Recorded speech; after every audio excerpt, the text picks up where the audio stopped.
You're live. All right. Does anybody need to sign in for public participation? All I can see is your Anybody name. want to speak to the LSC? Public participation? All right, so are we ready to go ahead and call to order? Okay, so I am going to call this meeting to order at, I will generously say that it is 5:39 PM. So if we can rise and say the pledge, please. I pledge allegiance to the flag of the United States of America and to the republic for which it stands, one nation, under God, indivisible, with liberty and justice for all. And if we could do a roll call of our LSC members, and if you could say what your representation is, whether you're a parent rep or what your representation is. My name is Amy Ellison. I'm a parent rep and I'm the LSC chair. Robert, can we go with you? I'm Robert Lee. Chairman, Vice Chair, and parent rep. Jen Alper, teacher rep. Joel Paul Rice, parent rep. Amin Thacker. Effort Toledo principal. Okay, thank you. If anybody needs to sign in for public participation, I have a sign-in sheet up here, so we can just always pass it down in case someone decides they would like to publicly participate.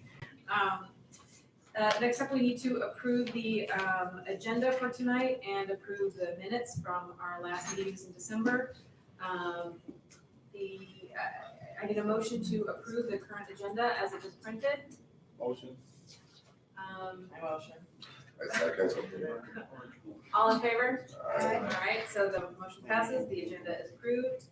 I also just want to say welcome back. It's been a long time since we met. I'm just realizing these minutes are from December. I realized it from before, but it just doesn't, it seems like that was ages ago. So welcome back to everybody. I'm glad to see you all here. Happy New Year and happy Valentine's Day. So the minutes, we have two sets of minutes before us. We'll approve the first set first, which was from our first December meeting.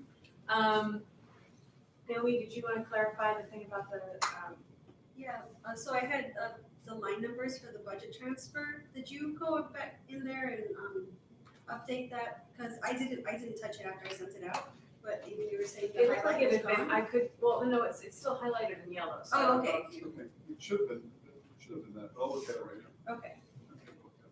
My notes were not seen. So can we go ahead and make a motion to approve the minutes? Make a motion to approve the minutes. I second. All in favor? Aye. Okay, the motion carries and the minutes are approved. The second set of minutes that we have to approve are from the December 17th special meeting. So if anybody has any questions about that or any clarifications they need to make. Otherwise, can I have a motion to approve the minutes from the December 17th special meeting? Second. All in favor? Aye. Any opposed? Motion carries and the minutes from the special meeting are approved. So we can move on to the LSC committee reports and discussion. The first committee that we have listed is the Professional Personnel Leadership Committee. That is the meeting, that is the committee that is primarily teachers, just for people who are here at the meeting site and observing. That's the, and maybe you can explain a tiny bit about that, Ms. Alper. But anyway, the PPLC. So we have two guests here tonight that are going to talk about, both of you are speaking? What? Yeah. Restorative justice and detention policy, et cetera. So Tom Mackey and, are you both speaking? Natalia? Yeah, tell us. Come on up or something. Okay. So, You want me to go first? let's give some background. Yeah, let's Okay, get, so- do you want a background on the PPLC or background on Oh. the, Yeah, just a tiny bit of background on what it is. background on the PPLC? Like, what is that? Actually, where this all came from, because Right. this all started like last year, Right, where we had some kids and parents who were concerned about our detention policy and kids staying in for recess. That was the number one issue. And I think LSC asked the PPLC to come back and say, let's work, give us those sort of practices that were, in conjunction with, well, from the teacher's perspective, right? And then we also said, well, let's bring in the kids as well. So that's sort of where we are right now. And that gives because this has been a long process. A couple of other things with us at Thorp, we're different than other schools because half of our kids are bused in. So after school detentions are very problematic for many of our families. And the CPS policy is that there's no such thing as a lunch detention. So whenever we would give a lunch detention, we would be in violation of CPS policy. So all of those things, and also trying to develop leadership, was one of the things that we've asked our student council to sort of tackle this problem and how to work through. Mr. Mackey's been so generous in his time, and he's been leading student council this year, and you guys have done a lot of work. So that's sort of the background for the YouTube audience and also for everybody who wasn't part of LSC last year. So one of the things that we wanted to make sure that we did is that we incorporated a lot of the students. So we did not do this after school. This is done on Thursdays at a lunch and win period. We have 5th, 6th, 7th, and 8th grade students that are representative on the student council board. And we have one of the student council members here, president, right? One of the president. So that is, it's a great opportunity to get the students' voice heard in the school. One of the things that I think that we were lacking is having students' opinion with some of the issues at hand that were being doled out. So effectiveness of detentions, the way that some teachers were giving detentions for homework or chewing gum, and there just wasn't a consistent basis. So we wanted to give a survey to all of the students, 5th grade through 8th grade, and give them kind of an idea of, have a voice, right? So if they got a detention, they could talk about briefly whether they thought it was fair or not. What were some of the issues that they got, the extent of did they like or did they not like having an after school? What did they prefer, an after school detention at lunch and recess? And then we took all of this data, and we have about 30 students, would you say? Yeah. Somewhere between 25 and 30 students consistently on Thursdays. And we dug through all of that data. We gave the survey to every student through 5th through 8th grade. And I told the kids, no judgment. We're not going to make any decisions. We're not going to, say, oh, this is great, this is not great. What we wanted to do is just dig through the data, find out, what sorts of things were being, done at our school to get a better handle on the discipline policy and get a student's voice into, the fairness of discipline. And we've gone through a whole bunch of different ideas as far as that's concerned, as far as whether they are fair or not, but what sorts of ideas could be generated from this policy. And the students are coming up, well, I don't want to take away. Why don't you explain what some of the ideas that the students had? Okay. And and then I'll talk about where we're going to move forward. So this is Natalia Espinosa, the president of Student Council. Thank you. So like Mr. Mackey said, all of our 5th through 8th grade representatives have gone through, maybe 20, 30 sheets of data that our students have collected on whether or not they have received a detention or they thought it was fair, or what steps do we need to take to prevent these or help with the situation.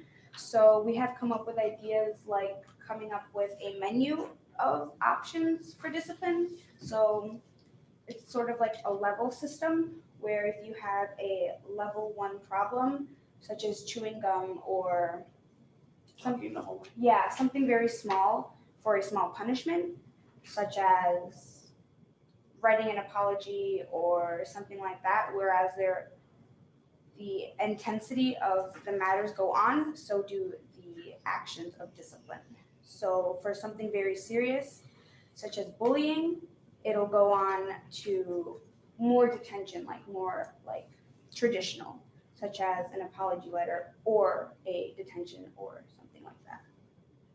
Absolutely. So thank you very much. So one of the things that we wanted to make sure that the kids did is that they had a menu of options to choose from. In a lot of cases, they would say, what would work best for them. One of the things that we did find is we found that most students preferred having detentions at school during lunch and not after school. That was about 75 to 25. How many students did we do? About 200? Yeah, almost 300. Almost 300 students. And we combed through probably literally about 40 pages of data that I had the students go through. They highlighted all of the infractions, and then we went through all of that in one meeting, and then I took that back, and then I had them go ahead and highlight a different one with a different color, so we can go ahead and have multiple eyes look at this stuff, so we can really kind of dig through all of this and make that 45-minute time really useful for all of us. Where we're going next is we're going to kind of tackle the homework problem. So we had a teacher survey on homework, and because the student council is representative of the student body, we wanted the students to give their idea, and of course, they're 9 to 11 or 12. So we're going to take their information and use it, but we definitely want them to have a voice in all of the actions that we do in the school.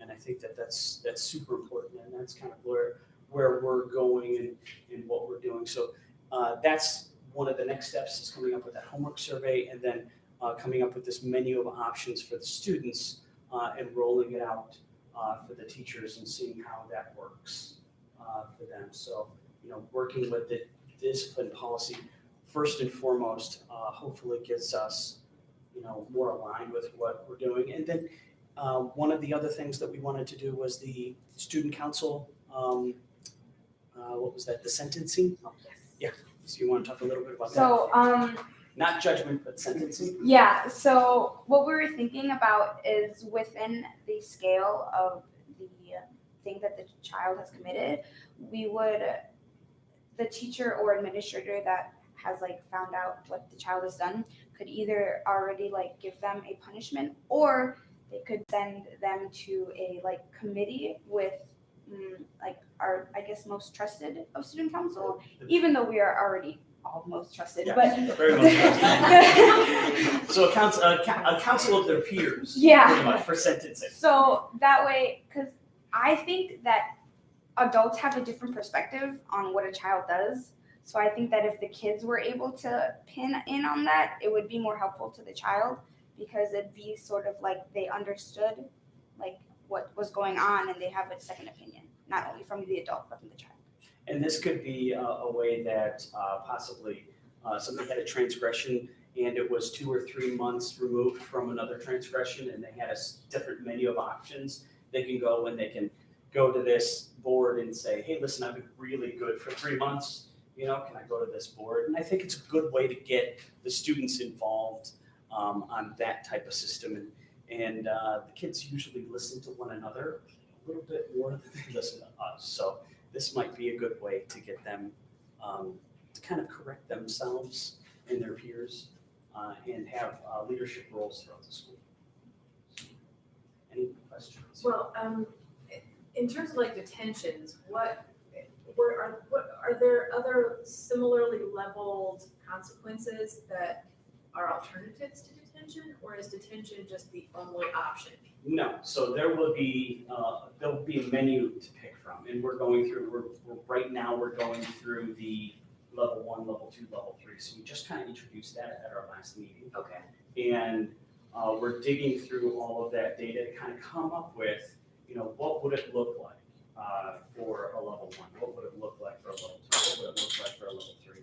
We kind of want to get away from detentions. Mm-hmm. We want the students to have this restorative practice that is, serving the community, or their crime fits their punishment type thing. So, we really want to kind of get away from that, that system of you did something wrong, rather than, hey, you need to learn something. So you- Accountability as opposed to punishment. or- Exactly. Right. Yeah. I have some, because it's really not punishment. This is not, we're not a legal system, right? So it's more of a, hey, you did something wrong, let's remediate somehow, Right. right? So I had a couple of questions actually. Natalia, what were some of the alternatives that you guys came up with besides just, getting attention? Because the attentions are easy. Yeah.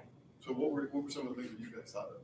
So for example, for like bullying or something that has to do with another student or another administrator, something like that, we were thinking about like the student that like committed it, for them to write an apology note or something along those lines to the person that they like did wrong to, because I feel like that's more effective than a detention, only because the detention is one and done. Whereas like the letter or a note is really personal and meaningful. So There was a community service aspect that you guys were talking about as well. Yeah. Can you tell us a little bit about that too? So the community service is for like our level 2 per se. So, I don't know, give an example, but like, There was the cleaning up, I think. Yeah. I sat in on one of the meetings, which is great, because they were all talking about this stuff. It was pretty neat, the way that they were actually really thoughtful with regards to some of these punishments. And the kids are a lot harsher on some of this than we are, without a doubt. So I was like, wait, I'm thinking to myself, we're gonna have to. Yeah, they came up with a 3-strike system Right. to move from one level to another level type thing. And then some of the community service that they had is assisting down on the, because these are 5, 6, 7, 8th graders, so going down and assisting in other classrooms to do, board work or to do study buddies and stuff like that, which may be an opportunity for students that are used to, sitting in the office and writing a paper, getting out and seeing, wow, I'm productive and I don't have to make, poor decisions. So there was other areas that we thought that we could strengthen. And that's kind of where our focus is, not how we can not how we can correct the student, but how can we look at them and strengthen what their skill set. So obviously there was, some error in their judgment, that happens, that's fine. Yeah, but how can we go ahead and change that so we don't have this repeat kind of system going on. Have you guys thought about when the rollout is for this to share with everybody or? So we were just putting together the levels. So we're putting the levels together. So we went through and we have all of our menu options. We probably have about maybe 30 or 40 of them. And now we have to put them into the different segments of menu options. And then I love to meet with the teachers to give them my thought process on how it should roll out, because a lot of times it's just, this is what it looks like, and not everybody wears it the same way. So I want to give them the hat, show them how to put it on, and say, this is what it looks like, rather than, here's a hat in your box type thing. So How many levels you said? I apologize. three different levels of infractions, and none of this is, because a lot of the students are trying to write the CPS policy. So we actually had to go through the CPS policy and say, okay, these are the things that are in the principal's hands. These are the things that are in, these things are infractions that we don't really have a choice on, but we're talking about things that can happen in the classroom, and how can we go ahead, or in the hallways, how can we go ahead and fix that to where, at the end of the day, we have students correcting other students and it not coming from the administrator or an adult. Well, I was at Thorp, and the principal at the time had the kids for a week wear shirt and tie. And, they, instead of suspending them, they had to. Dr. Morello was, Yeah, so they came up with a neon shirt Yeah. right, Oh, so. wow. A neon shirt that said I can't remember. I don't think we decided on like. We didn't decide what it said No, on we the- just knew that it was gonna be a A neon very, shirt. very bright neon shirt. So the students had that kind of thought. I do like the suit and tie. I think that would be amazing. You know?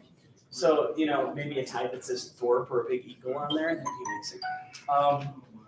But, you know, these are the type of things that, you know, that they have thought about, and we want to get together with, you know, the different lists here and then roll it out. You know, knowing that the teachers are going to use this, and use it wisely. And hopefully, you know, as this works, the students are going to be taking a lot more ownership of the school. And that's kind of our hope with the student councils, that, you know, these student council leaders are going to be the leaders moving through the building. So, and we got some really great students in student council. Any other questions? Can I clarify anything else? That was great, thank you very much. Thank you.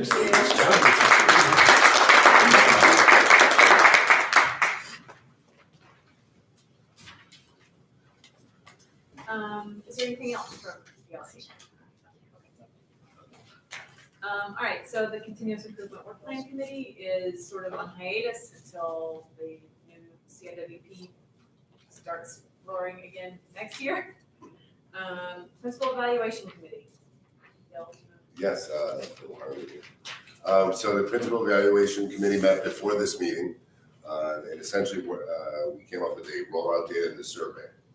Okay, we're gonna do a soft rollout on March 4th with a firm rollout on the March 11th. We're gonna work that through the 4th and 5th for technical issues, in some ways to, you know, last year's survey was 150 people, which was a good number. I've been convinced, you know, but the goal is to get more families involved with doing the survey. So roll it out March 11th, essentially all the way up until spring break. And I'd like to be there at report card pickup. A few of us will be there to encourage people to fill out a survey right there online. So that was really the gist of it. And we set up another meeting for March 13th as well. So, yeah. Anything you want to add to that, Amy? 4:30 p.m. Yeah, no, I think that's about right. So. The Bilingual Advisory Committee. Anybody have any updates for the Bilingual Advisory? Hello, hi. We met Friday, and Maria Cuellar, she's from the Office of Language and Culture. She came out to visit at our meeting, because sometimes they come. She came out because the parents asked her to come out, and they did a question and answer series. And basically that was about it. So I will get a copy of the minutes that the mom took from Ms. Gomez and the sign-in sheet, and then forward that to all of you. Okay? So, Ms. Herdal, so I do want to address it, because the Bilingual Advisory Committee was asking about, the Bilingual Advisory Committee gets a budget of like, what is it, $250? They get a budget, I think it's like $500. $500. It's $500, and they had questions about that, and they had questions about, big questions about like the program, because they're still learning, you know, the structures of what the state requires for a program. So they had some questions about that, and we go over it and we re-explain stuff to them. So during the second Bilingual Advisory Committee meeting, we actually talked about that budget and how the money was spent last year. And we used that money last year to purchase paper and to also, I think it was a software. Right. Software purchase I as think well. that came after. Where not only the kids in the bilingual community, not only the bilingual students, but everybody benefits from it. So the parents were able to know how that money was spent. And this year, because this year we started from the very beginning of the year, we asked, how do you want to spend this money again? And they were like, whatever way the school wants to spend that money, that's how we want to spend the money. Oftentimes it gets spent in, like if parents want to buy food or, you know, pay for transportation, and none of our parents that were there said, no, this is how we want to spend money for food. No, they were actually how can we spend the money in the community? So what we'll continue, we'll probably end up doing something similar, spending that money towards important for, for all of the students, not just that group. But I just wanted to make sure that was clear, because I did have questions about that. And we also have,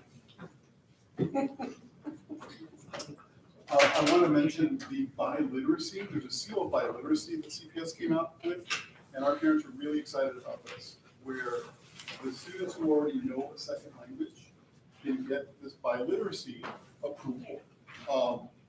Do they have to take a test? There's a test, okay, this is brand new, and so they did ask some questions, they asked a multitude of questions, that's why the minutes will help. And that was explained to them, and then students, we went around before Christmas to each classroom and asked the students who felt comfortable taking a test in a second language. So they take the Spanish test, the test is all in Spanish, and it covers all domains, listening, speaking, reading, and writing. And the children, who speak Polish or speak Spanish or speak Arabic, they have tests that they can take, and they can get a letter, saying that they've passed this test. So that was also discussed briefly too during the meeting. Because there were two purposes for the bilingual advisory committee So this fifth year. grade and eighth grade can take Right. the test. So there were two purposes for it. They were increasing the number of parents in the committee. That was one of their big goals. The other goal was to foster a love of the native language of the students who speak another language.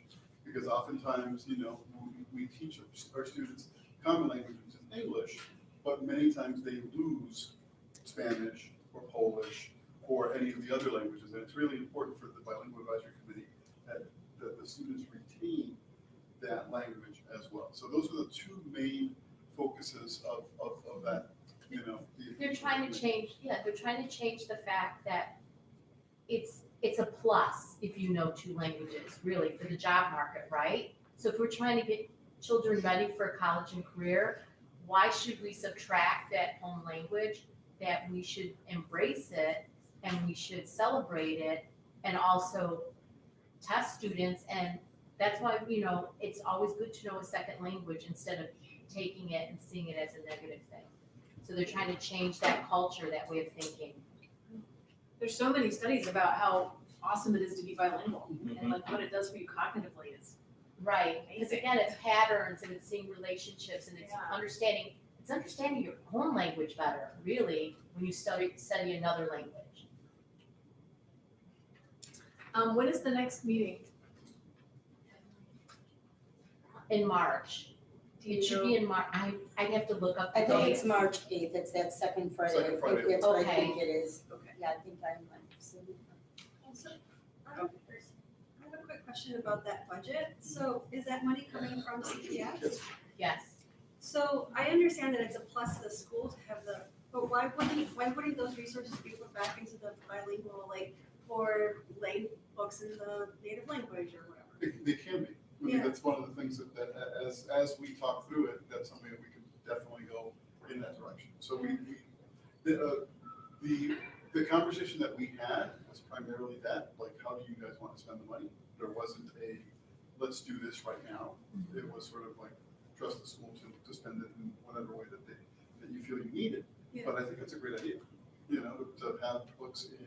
And we have done that in the past. There is another books right now in Spanish, it's always, Or other things. I mean, to me, it feels personally weird to take money that was set aside for a specific group, for a specific goal and use it Yeah. for a But broader. we do at their bilingual meetings make projects and stuff that, that they've been doing and that, Or activities that they Some can of go your home and activities do with their own children. So we do try to foster that as well. And some of the money in the past has been used to buy classroom sets, bilingual books for especially the primary grades. We like to have those bilingual books because then they go home and they can take it home and the parent can read the English or the Spanish with their children. We have some Polish books as well. And then, so Ms. Rizal has bins of books here. Yeah. And so we have done that in the past. And then we do have a Spanish set of, Spanish language books that teach Spanish as a foreign language. We do have those for 5th through 8th grade.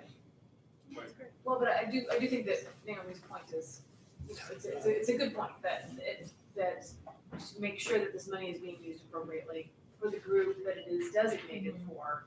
And it is good that the school can benefit on the one hand, but on the other hand, it's designated for activities or, it seems like around the bilingual advisory. So we can take it back, to them and say, hey, why don't you guys look specifically for what it is that, how you want to spend it? Because, I think we can come up with, some pretty good They ideas. could do events, Because that money can, they told us that we can use that money when we go to the meetings. We used to go to the meetings. The parent every training month meetings. To different schools. They can pay the gasoline for the person who brings up. Last year, I did that, but I didn't charge anything. I told them, any money that I supposed to give me, just keep it for the school, I help them to bring the parents to the schools to the meetings, but I didn't charge anything. Or professional development, because they have a statewide conference every year held in Oak Brook. But ironically, it is on Mother's Day in May. So how are you gonna get our mothers to go to that on Mother's Day? So that money can be also used to pay for them to go to conferences. But unfortunately, we all asked them again at this last meeting, you'll see it in the minutes, but they're like, oh, we don't wanna go. So we always offer it to them, but then they don't wanna go because it's on Mother's Day on that Sunday. I think we'll make that a priority to make sure that gets allocated, so that way, you guys know exactly what we're gonna spend it on. Because it's such a small amount that I think you're right in terms of, letting them choose for this specific group, and we can do that, so, yeah. Okay.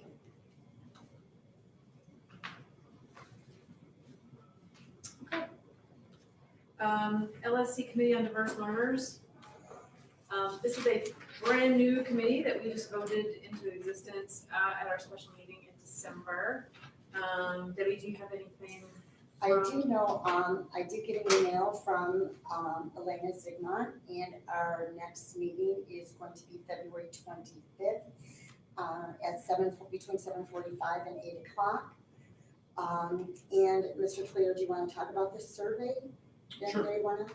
So I think it's called the Diverse Needs Committee. Diverse Learners Needs Committee, Diverse Learners Needs Committee Okay. wants DLNC.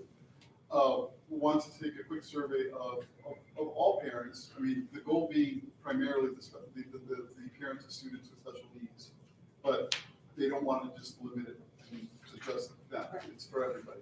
To see, how we can better serve the parents of kids with special needs.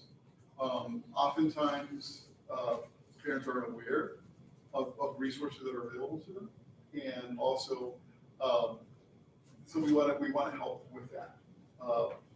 We also want to bring in, the committee wants to bring in speakers to talk to the parents about, different practices like PECS, which is the Picture Exchange Program, things like Autism Speaks, different groups to come in and talk to our parents. I'm really excited about this group. I think it's going to be a wonderful addition.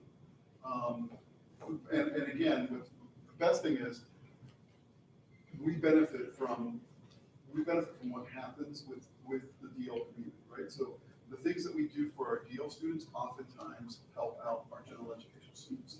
So I'm excited about it. I think this is it's definitely a move in the right direction, incorporating our parents' voices into the decisions that are happening.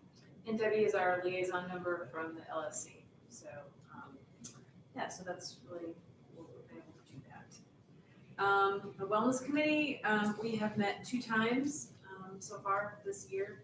And there was initially going to be a town hall around homework on February 7th, and we decided to kind of table it because we're still developing surveys that would go to teachers and parents and now students about feelings around homework. And so we decided to take a little more time to make sure that we got the surveys right, to make sure that we got the information that we needed before we move forward with probably an April date for that. But we are still planning on the March 7th town hall around social media, device, internet practice. And our next meeting is gonna be on, March 4th. And then, any questions? So I want to jump in on that because, if you notice in the Friday letter, I referenced social media because we had some kids doing some very silly things, you know, and actually, I actually think that they can get something in trouble. Where during it, we had some kids on Snapchat. And first it started off because they didn't agree with some of the decisions that happened with the administration, they broke some chairs in the auditorium. And you know, Mr. Roberts called them out on it. Some of the kids were upset about it, so they started a whole group chat. Started in one direction, and then all of a sudden, some of the kids said some things where they were threatening the school. And as soon as they threaten the school, that takes us to a completely different area, right? So even though it was an offhand comment, and I know who the kids are, there's certain things that I have to do. And it just so happened that head of security was at Thorp that day. So as soon as they heard about it, they wanted to go full, you know, SWAT and all that type of stuff. And I said, well, I didn't say this was Mr. Roberts, I was out. Mr. Roberts had been there, no, we know the kids, we know what the situation is, we know what's going on. But it has to be incredible, it has to be told to our kids over and over and over and over. Anything that they put online is going to be there for everyone to see. So something that they're thinking that they're joking around and just goofing around with each other is taken incredibly serious by us, right? And because we have to. So students were suspended because of this. Anytime that they make a threat against the school, there's an expulsion here. They have to go through an expulsion. This is a serious matter. Like, you know, even though it was just an offhand comment that was made, we investigated to make sure that there was no danger to anyone or anything like that. But you can't joke around with this. Yeah, you can't joke around with this. When did this happen? This happened last week. This happened last week on Thursday or Friday. Actually, Thursday. Thursday. It was Thursday night around 7 o'clock, around, you know, in the evening when they're at home. And they don't understand, even if they're at home and they're doing this, if it spills over to school, we still have to. So I'm encouraging everybody in seventh Deal and with eighth grade to come to the social media forum from the wellness committee to talk about not just this event, but all of this. Because parents don't know what their kids are doing online. They just don't know. I have a feeling this is gonna be a yearly town hall. Oh, of course, absolutely. I agree. Because it has just become such a, it has become such a controlling factor in our lives. The other thing that kids don't really realize is that these messages are not private in any way, because they're doing this on a platform that's owned by a corporation that's making money by mining data from them. And so it's not as if they are, you know, it's not like a snail mail letter that they've written to someone. There's really no, there's no presumption of privacy for them on this, so. But it's one of those, again, anything like this, we always, so we knew who the kids were, we knew that it was a comment that was just an aside in Snapchat, because everything happens on Snapchat, because Snapchat disappears. How did it come to your attention then? Some of the kids were on there and started screenshotting, taking screenshots of everything. Thankfully, right? Because my concern there were about 16, so the kids, they would get into the thread. When they saw that it was taking a turn, many of them were like, we're out. But others decided to stay and to see what was going on. And I only had a couple of kids who said, hey, this is what's going on, right? Instead of the 15 or 16 that should have all like immediately stopped, tell their parents, hey, this is what's happening, tell the school. To see something, say something. That's, Did not kick in. super important. I mean, we're gonna use this as a learning experience for both the ones who unfortunately did this, but also for us, because they have to know that we cannot take these things like, right? I don't want to overreact, send SWAT, into because that would have been a complete disaster. But as I explained to the parents, because I did talk to the parents later, I said, you have the benefit of us knowing your child since they were in, for me, I know everybody here from second grade out as long as they've been here, right? Well, and so all these kids who are now eighth graders, I've known them since they were in second grade. So I know their history, I know what's going on, but they're not gonna have that when they get to high school. It's a very different environment. 3,000 kids, you will not know who the principal is.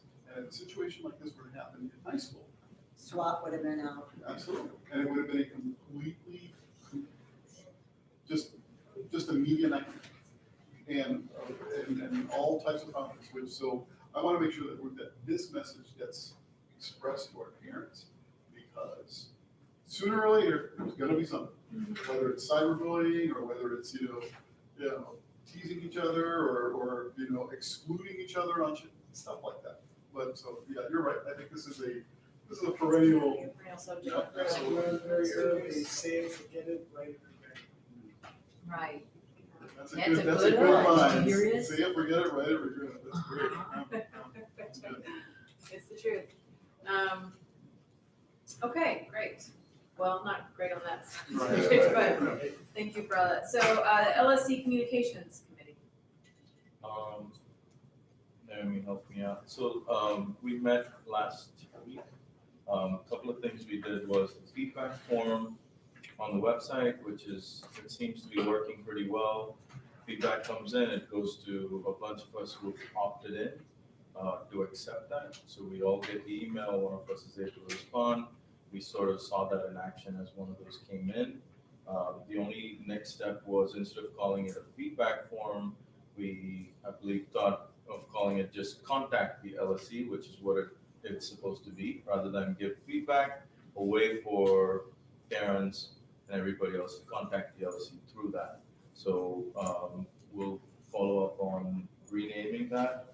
The LSC Minute, Naomi has been able to record videos. We're still working on throwing it on there, or do we do one that's live? Yeah, Right? yeah. The last one is live, so we have a working mechanism where it's on there. Thanks, Naomi, on that. The only other biggest point was we talked about the Friday letter, which is a really effective communication tool for the principal to reach everybody. One of the things we thought about was it's lengthy, it wasn't maybe designed as mobile first experience, which is where it's read most of the time. So we talked about how can we make it better. There were a couple of ideas thrown around. So two major outcomes was, one, to try a different template, which helps make it a little bit brief and mobile friendly. The other major thing was there was ideas about how can we, the student of the month, things like that, how can we make that more effective? Can we split that into a separate letter? So what did we decide, Mr. Toledo? Monday letter Right. once a month at this point to do? So we were talking about breaking that up. So if you look at the Friday letter right now, it is incredibly long, because you have school information, then you have parent group information, and we have very active parent groups, right? So we have a very, very long Friday letter every week. And on our end, most of the stuff that we send is just dates and nothing really of Events, yeah. of value, like, oh, look, like in terms of talking to you guys about the awesome instruction that's happening in the building. So if we were to break that up, for Mondays for parent groups, Fridays for the school, and then maybe having like a focus or a spotlight, I said maybe once a month, as opposed to, because it just becomes too much. But once we get into that practice, it may be like, hey, this week will be first grade, next week will be second, or something like that. I can see that happening and making that sort of work. The other thing that was brought up was to sort of have Ms. Dean working with the parent portion. Sorry, I didn't tell you. I'm so surprised. But in terms of making sure that parent portion goes out, so that way there's a point of contact and we know that it's gonna go out. Because oftentimes we're writing the Friday letter, like that Friday letter is done jointly. There's multiple people who actually do it, and then at the end I would look at it, review it, add other things, and post it. But the parent communication is pretty much verbatim. This is what they give us, So that's a fairly like, it really we just want to make sure that we're not, we don't want to be spam, Yeah. right? We don't want to be something where people are just like not paying attention to. But at the same time, when you look at the Friday letter and they start to glaze over because they're scrolling and scrolling and scrolling and scrolling, then some of the information doesn't get the eyes on it that it needs or the emphasis that it needs. So we'll continue to meet and further sort of dissect that in the next one to see how that letter can be made better. At this point, these are the main things we're thinking. Anything else? Send suggestions that we can talk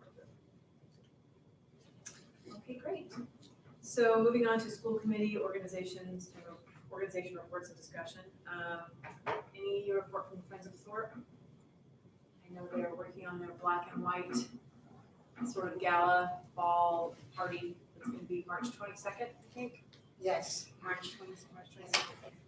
The Is only it thing going to that be was, at Diageo or is it someplace else? no, it's there, what was shared with me this evening though, that I'm going to push with our faculty is that the manager that was in charge of, and for years has left. So they are doing everything by the book. So we need people to commit, because remember we had walk-ins, a lot of walk-ins the night of. They're not gonna be as flexible as they were in the past. So we need to encourage our faculty and our parents that if they're gonna go, that they need to commit to it so that they do have a count. So I spoke to Janelle today Okay, so about account for The head count? yes, because they were flexible, where, they had walk-ins At and the it was door. more, but they, the new manager there is new, so, she's doing everything by the book. Okay. And it's been great because some of our teachers have come up with, different auction items and stuff, so, there's different things that are coming up, so we hope the parents bring lots of money with them. PTA. I know that the PTA wrote and were the recipients of a grant to do some outreach and some programming around digital literacy. And so the Wellness Committee is in talks with the PTA committee. It may be that this breaks off into two separate events, which I think there's plenty of room for two separate events around this topic. So we're still kind of talking about that, but they got this great grant, I think through Facebook actually. And so it has some requirements and things that needs to happen through KIT, but it's really great that the PTA is willing to go out and try to find grant money and ways to engage with the whole student body and then parents as well, so. Anything else from PTA I'm not aware of? I should really just combine this since it's the 7th and 8th grade committee now. Is there anyone from the 7th and 8th grade committee? Any updates? Let you know what's going on there right now. In terms of, so we finished the fundraising for 7th grade. So now we're just fundraising for 8th grade. So there's Valentine, we're sending more Valentine messages. And what we want to again do is, we just want to have we want to basically have everything paid off for 8th grade Right, by the end of their 7th grade year. right. So and we're well on our way to doing that. So there's no, I don't have the numbers exactly with me, but I know everything is pretty much paid. So we're just building on. For next year, what is the situation with how did it go with fundraising for the Washington trip? I have those, I can give you those numbers for, we were able to bring that price down, from $750 to $500. Oh, so for all the kids, you were able to get it down to 500, okay. Yeah, so that helps. And what's the total number of students going? I want to say something like 45. Something like Oh, yeah. Okay, great.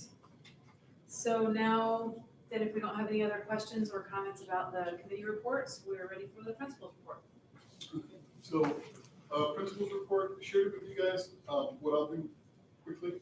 Here's the internal accounts budget. You're gonna notice that there's about $388,000 in that account. Remember, that's all the money that comes in through basically everything that we have, on the school side, it's not money that CPS gives us, that's money that we raise. So that's aftercare money, cell tower money, things like that. So I had a brilliant idea of changing out the projector, unfortunately.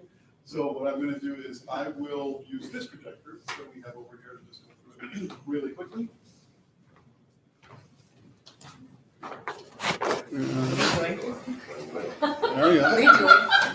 You said You're looking at It is, sorry. ABC 7 tonight. Oh my goodness, let's see, how do we prove this thing? Hey, thank you very much. Yeah, I'm gonna probably put it on. I think I just turned it on. Wait for Yeah, Rick. turn on. Right. Is that right? No, it's, No. We have to go again. Is that what it, is that? You broke it. Oh, you guys are cool. It's green, was no way. If not, you know what, it may actually be, I don't know where Miss Roselle has her remote, so we may just do it off of my laptop and make it easier. Jump. You're gonna have to move it. Oh, are you moving it? Are you coming back here? Moving it again. The lights on, you just wait. Just wait right here with this guy. I can look through it. This girl. It's on the email. Something like that. I got it. So I don't know if you guys can even see it.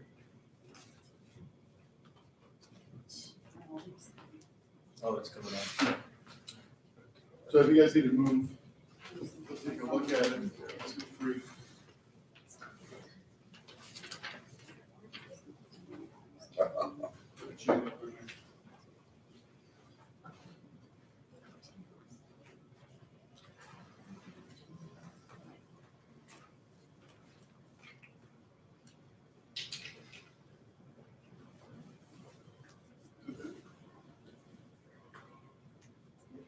See something. you know, Yeah, well, we have to turn the lights on.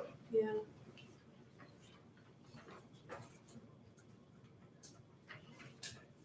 There you go.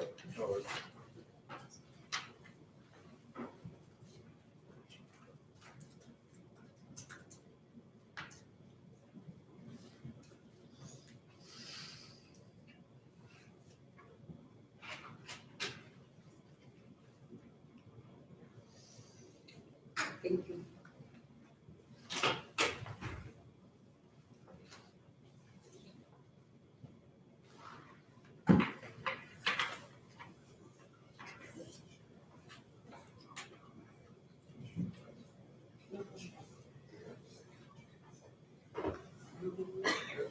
Yeah, that's not it.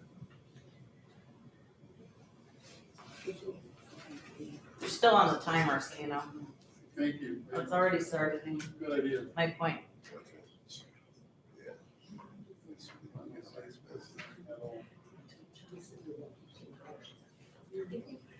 Oh, yeah. Well, I was just off.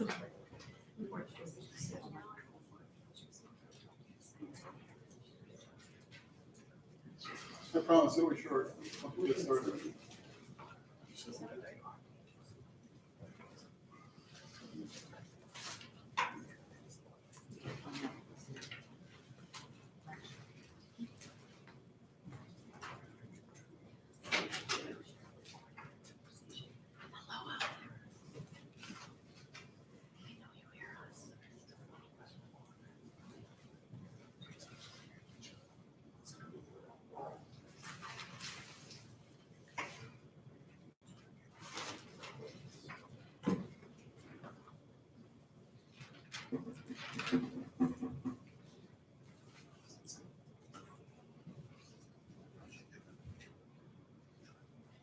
You need to use the washroom, that would be time. Yes. I was telling the viewers at home that. Oh, my goodness. Oh, the microphone's like hooked up now. Very good, man. Now the chat. There it is. All right. Now, let's open it up. Great.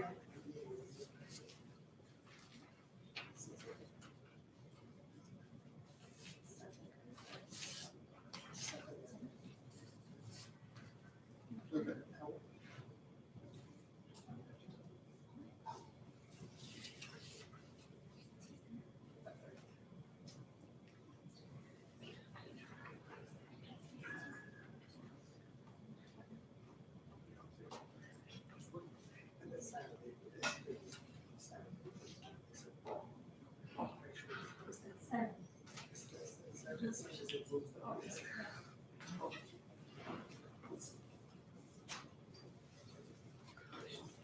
All right, so,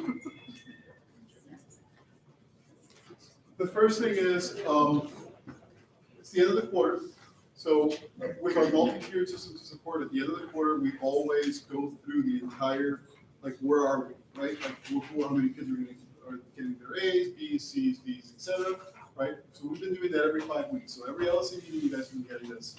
Now what we did was we were actually looking at how many kids are moving out of the different tiers. So the way that our MTSS, and that means multiple tiered systems of support. So our kids who are tier 3, which are the most intensive, they're the ones who are receiving an intervention twice per week at least. Are they moving, into the DL process, right? If they need to, because we meet as an MTSS committee every single week and we evaluate that. So,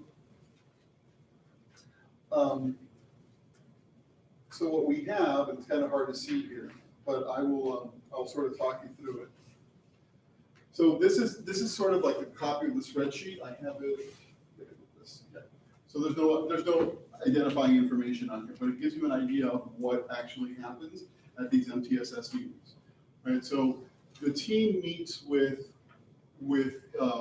each of the grade level teams, and we talk specifically about all the kids that are on their radar, right? So for an entire quarter, they're providing intervention strategies, different ways of teaching rather than just what happens in the regular, rather than just what they do for everyone. There are specific things that they do just for the kids who are in MTSS. And then we take notes.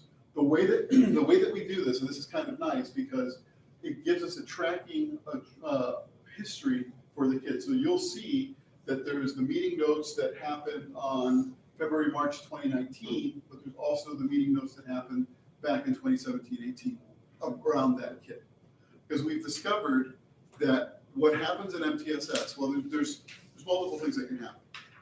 Multi-tiered systems of support are for kids who are a little bit behind, right? So we're looking at the kids who are in that 30th percent. Well, it depends. Like the kids lower than 35%. We're based on NWA scores. We start looking at those. And then what are the interventions that we're trying, and are they moving up, right? Are they seeing progress with the kids so that, for example, here's one, right? So this happened to this child back in 2017-18. They moved them from this tier, they moved them to tier 2. Well, unfortunately, that child is now back in tier 3. And we have to figure out what's going on with what's happening. And so in addition to the DL designation, right, this is something that we've discovered, that there's going to be some kids who are always going to be perennially behind, but that will not qualify for special education, right? Because this process was put in to help streamline the process for putting kids into special education or giving them an alternative to special education. It's hard for our teachers to understand that there's going to be kids that are just going to be behind and will never qualify for special education, but we need to try something a little different for them. So that's a shift for all of us. But I wanted to sort of give you just an overview of what that MTSS team does, and they meet on a weekly basis. I'm often part of that meeting as well.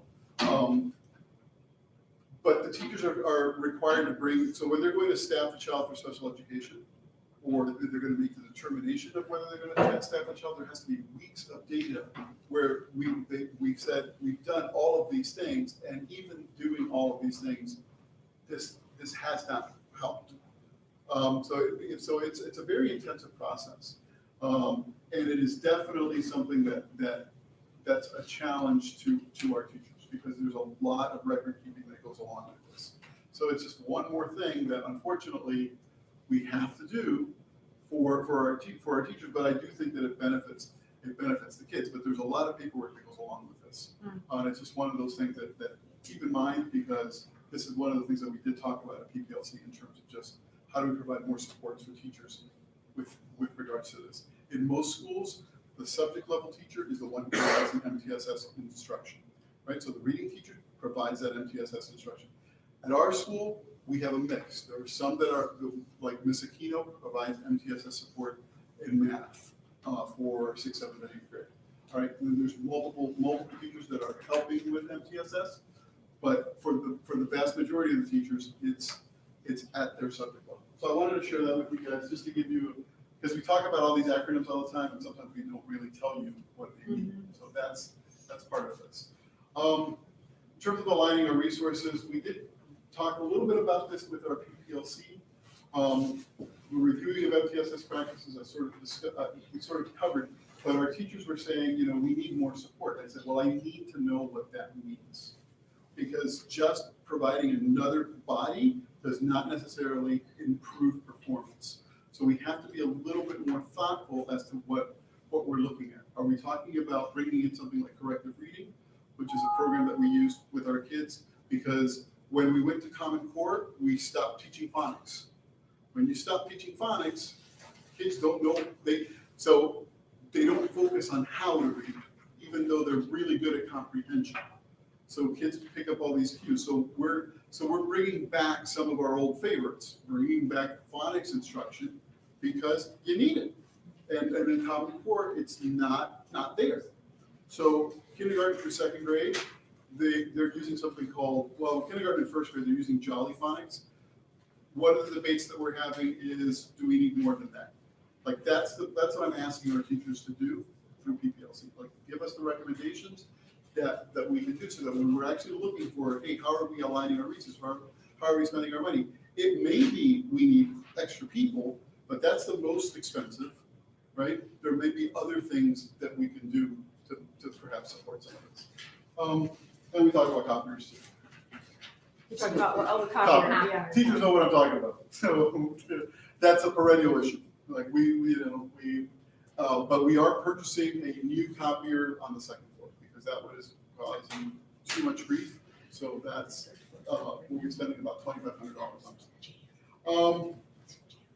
We talked about the leadership and collective responsibility with regards to the restorative practices. In terms of rigorous student tasks, a couple of things that we're doing. All of our math teachers visited Hitch School to have a conversation with not only the teachers that were over there, but also one of the authors of Eureka Math. Well, Eureka Math, if you guys remember, we did Eureka Math a few years ago. And it was too difficult. There were not enough resources, there was not enough, it wasn't ready for prime time. That's the way that our teachers sort of, that's what we heard. So then we moved into Singapore Math. So this person is an expert on that whole concrete pictorial abstract approach to mathematics. It's kind of nice. It took a lot of logistical work and a lot of sacrifice from our teachers to get out of here, go over to Hitch, come back, and do a rotation of the entire building, all the math teachers, to go through that and talk about how are we doing, how are we setting up our time. So the math class structures were what we talked about. We talked about, hey, are we incorporating fluency so that we're reviewing, right, what they've already learned? Is there a time for the introduction of the concepts? Is there time for independent practice? And is there time for debriefing? And we had that discussion at our PD, and we extended it out even to the other grade levels too. But this is just one of the things that we did in terms of trying to get teachers to talk in vertically aligned groups, right? Because we're sort of looking at that and going, hey, math teachers should be talking to math teachers at different levels. So just to let you know, that was one of the things that I wanted to focus on. Budget report, I shared with you the internal accounts. In terms of budget, if you guys want to take a look, it is here. I'm going to give you the highlights once again. Everything that we spend, everything that gets spent is detailed. So all of our purchase orders are there. So you can always go through that and take a look and see what we bought, why we bought it. I know I put this out there for you guys, but there really is quite a bit of information in here. So in terms of our budget lines, what we have, and again, the funds, 115 is the big one. that we need to worry about, and 124 is our internal funds. So that's the one that we fundraise ourselves for. Everything else is just so small that it's really not that important, but 115 and 124 are there. Can I ask a question about something here? So, Yes, can you go back to where you just were, where we looked at the different, like I saw Follett and different things? yes, I was just, yeah, these are all the purchase What- orders. So when we buy anything, through school funds, we have to create a purchase order, right? So we create like what we spent our money on different things, like you'll recognize some of the stuff and some of the stuff you won't. I was just curious what Young Men's Christian Association. YMCA. Oh, the YMCA. Oh, that's YMCA, I'm a Yeah, moron, okay, I get it. So the YMCA was, And I was also curious about Follett, but, oh, good. You know who Follett is, no, I'm serious, I started with Follett. Is the year supposed to be 2019? I was like, what, Young Men, I get it, it's Yeah, it's YMCA. supposed to I'm like, be what on earth It's are we late. getting with that? So Well, that's, so I'll talk to Maria to make sure. Well, that just that- Follett, that's that's something correct. different, it's, Actually, I know, but no, it's not our, Yeah, I think that, because we It's not transfer our- that right from. Yeah, they're all shifted. Follett So, owns Aspen. but it's there, so all the purchase orders are there, I'll look at those dates and correct them. This is our, That's what I wanted to know. Duncan, I think, is what this is. For the Um, stay, yeah. the overnight stay, yeah. Sure. We don't- All right, so please feel free to go through that and look at it. I will have Maria update that to make sure that we have the right dates, because it looks like those dates are wrong. In addition to that, Thorp Aftercare, and what that brings in every single month, that typically averages out to about $10,000 a month. As we self-fund, because that's where we're headed, these become like critical programs for us, as other things get taken away from CPS. So, anyway, so that's our budget. Do you have any, yes? Yeah. What are the hurdles with getting these student fees paid? I understand that there's some families that they won't be able to pay the fee, but it seems like a large number to still be outstanding. We will pay most of that down. By the end of the year, this is typical. Yeah. The way that we get those student fees paid down, field trips. When we say, hey, there's a field trip coming up, we've already paid for this because it's paid through your student fees, then everybody remembers that they have to pay the student fee. Yeah. So what ends up happening is that I'm not too concerned right now about this, because it normally ends up with a couple $1,000s, maybe less, that every year. There's many of our parents are on payment plans. Yeah.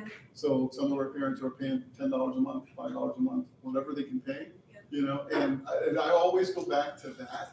Like, I rarely say don't pay anything, because I think that there's a value to this. Like, there's a value to investing in what we're doing, right?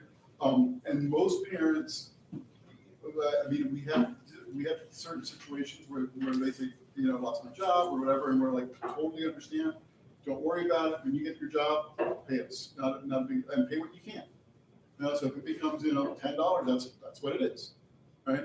But I do want parents to sort of realize that these fees are kind of important more for the state that you're taking in the education of your child, because everybody pays taxes, you get it, but there's also a lot of other things that this sort of allows us to do. And we do explain how we spend all of these, on our letters. In reality, we normally subsidize, right? So we spend about $76 per kid on the stuff like the agendas and the field trips and all the little extra workbooks, stuff like that. But we asked for 55, and I want to keep it at that. I don't want to. There's no reason for us to raise that. That I see. So, but good question. But yeah, that normally does get paid down. Does it create any hurdles for you to have to continue to have to hound people for it? No, I mean, that's just part of the It's just part of the game. It's part of what we do.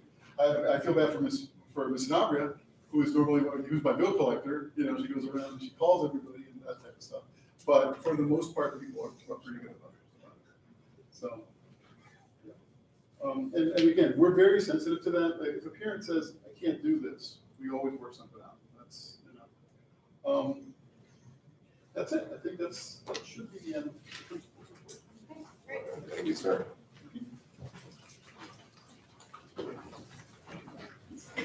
The next up, we have, a vote for a budget transfer for funds for 7th and 8th grade Chromebooks. Transfer from the internal accounts, from the internal accounts that we just got, to purchase 6 carts of 36 Chromebooks. Mr. Julio, is there anything else that you want to say about this? About $64,000. What we're replacing are these. So all these little Samsungs that we still have around, we're not really replacing them, we're just gonna give them to kindergarten or second grade. But they're pretty obsolete, and the board has said you can't use these for testing, so you need new ones anyway, so. So you guys are gonna new Chromebooks if you get it. Oh, yeah, let's approve this already. I've heard this since the beginning of the year. When's the approval? Were they leased at one point in time?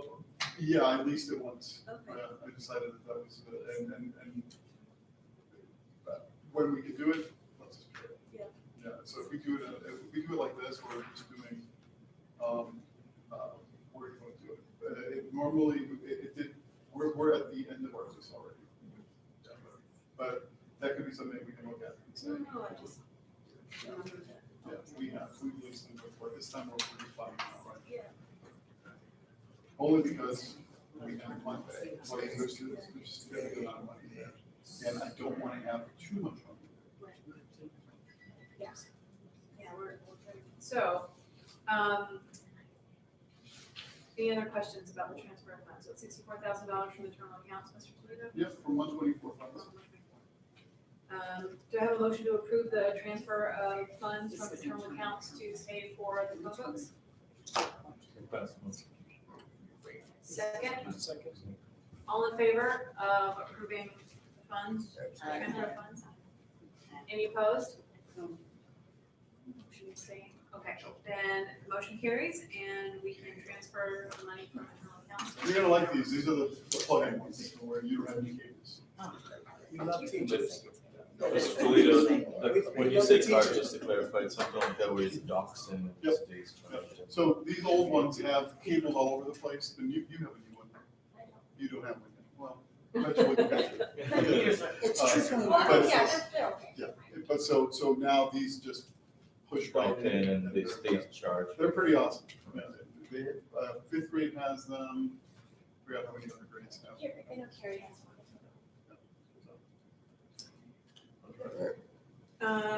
So moving on to new business. So we had been doing sort of an alternate plan where we would meet at 7 in the morning one month and then 5:30 the next. I don't know how people feel about continuing that same pattern. That would mean that our March meeting would be at 7 a.m. So I just wanted to have a little brief discussion about that. I think that we're going to continue on the second Wednesday. I don't think that is there an issue for that in April? Is spring break?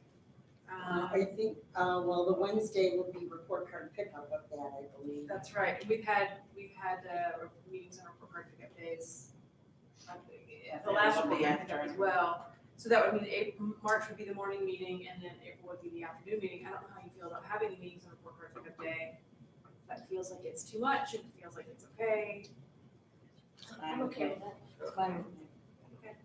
So do people want to continue with a morning and afternoon? Do you want to stay with Yes. afternoon? How do you feel about that? I think we had a bunch of people when we tried to doodle, especially teachers, I think it works better for morning, so having that mix, I I love think it. is a good To idea. go back and forth? Yeah. I haven't heard any complaints Yeah. about the morning. I was concerned, wanted to Okay, make sure great. that teachers didn't feel like whatever, but I didn't really hear. Hey, if we can get Well, and Jen, if we can move public participation to first, the yes. first part of that meeting so that people can know if they need to, then I think that sort of works. Yeah. But we do, it is good to see the number of teachers that come.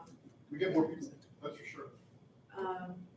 Sometimes they have to leave in 30 minutes, but, But that was That's originally my what I- concern, but no one seemed to complain or anything, and okay. Just move forward. So then our next meeting will be at 7 o'clock in the morning then, the March meeting, and then, the April 10th meeting will be the usual, well, I guess we'd have to move that to 6 PM.